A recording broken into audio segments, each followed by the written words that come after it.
Hi friends, ఈరోజైతే ఇది వానాకాలం శీతాకాలం కదండి.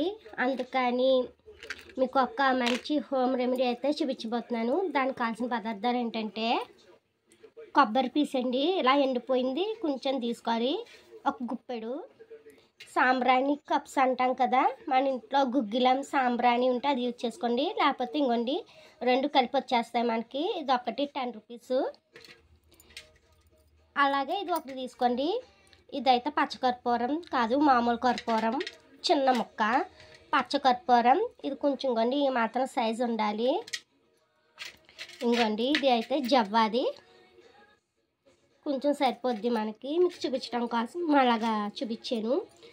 మెయిన్ మనకి ఇంగ్రీడియంట్ ఏంటంటే ఈ టిప్కి కొబ్బరి చెప్పండి, ఇలాగ ఉన్నది తీసుకోవాలి, కొంచెం పెద్ద సైజు. ఈ పీసు ఇలాగ వేసేసుకుని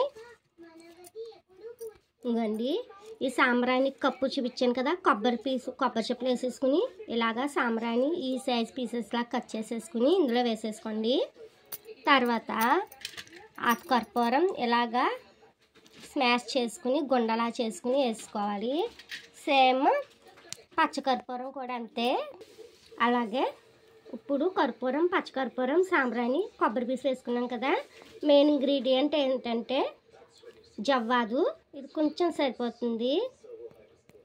అంగోండి ఇలా వేసేసుకుని ఇంకండి అన్నీ ఇలా వేసేసుకున్నాం కదా. ఇప్పుడైతే దీన్ని అయితే మనం వెలిగించుకోవాలి. దీనివల్ల బెనిఫిట్స్ ఉపయోగాలు ఏంటనుకుంటున్నారా? ముఖ్యంగా బెనిఫిట్స్ ఉంటాయండి. ఈ వానాకాలం చలికాలంలో ఇది బాగా వెలిగించేసి ఇలా చేసుకుని మనం వెలిగించేసుకుని మంట ఆరిపోయాక గుర్తుపెట్టుకోండి, ఇదే మొదటి టిప్ ఏంటంటే మంట మొత్తం ఆరిపోవాలండి. ఆరిపోయాక పొగ వస్తుంది. ఇది ఇలా పట్టుకెళ్ళి ఒక ఇంటి గదిలో ఒక మూల పెట్టేసుకుంటే పురుగులు, కీటకాలు, వైరస్ ఫీవర్లు రంప, దగ్గు, జలుబు, ఫీవర్స్ అవి ఏం రావండి.